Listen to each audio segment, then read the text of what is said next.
আল্লাহ তুমি বারে বারে পাঠিয়েছ দূত সংসারে, তারা বলে গেছে ভালোবাসো, অন্তর হতে বিদ্বেষ বেশ নাশো। ফ্যাসিস্ট হাসিনা যেভাবে 15 বছর আমাদের রক্ত চষে গিয়েছে, তাদের জন্য এই প্রেমের কবিতা এখন জায়েজ হবে না। অন্তর হতে বিদ্বেষ বেশ নাশো শুধু বললে হবে না, অন্তরে প্রতিশোধের নেশা জাগো।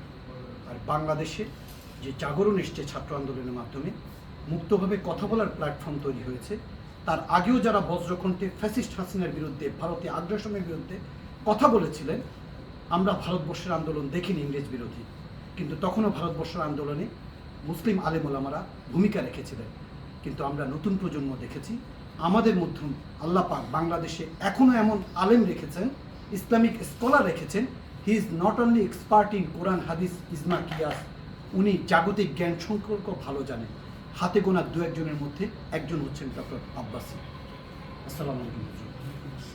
আমি আল্লাহর কাছে শুকরিয়া আদায় করি যে আমি মুজাহিদ দীর্ঘ 15 বছর পরে এই টিমে জয়েন করার পর যে অনুষ্ঠান করব, যেটা আমি লন্ডনে 20 বছর আগে ধারণ করতাম, কোথা সেই মুসলমান, কবি নজরুলের সেই কথা, যার দিন দিন রবে কাঁপিত দুনিয়া, জিন পরি ইনসান, কোথা সে মুসলমান।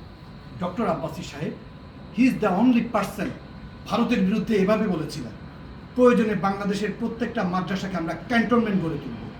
পেরেছে? যারা আল্লাহর আইন, সত্যকে শাসন চায়, তারা এইভাবে বলতে তারা বলবে না, কারণ তারা জানে সিজদাটা কোথায় দিতে হয়, আর জন্য সিজদা দেওয়ার জন্য লন্ডন চলে যাচ্ছে।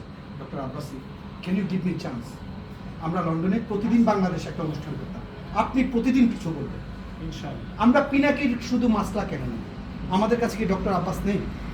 আপনি ওকে।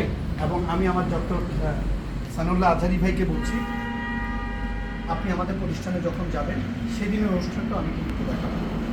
আর একটা কথা অনুরোধ করি হযরত, আমি টিভি মিডিয়া ছেড়ে ভারতীয় ছবির কিছু ভালো ডায়লগ আছে। নায়ক ছবিতে যখন অনিল কাপুর একদিনের জন্য প্রধানমন্ত্রী হবে না বলছে, তখন এক ল্যাংড়া বলেছিল, হামারা দেশ ইয়ে ল্যাংড়া হয়ে গেল।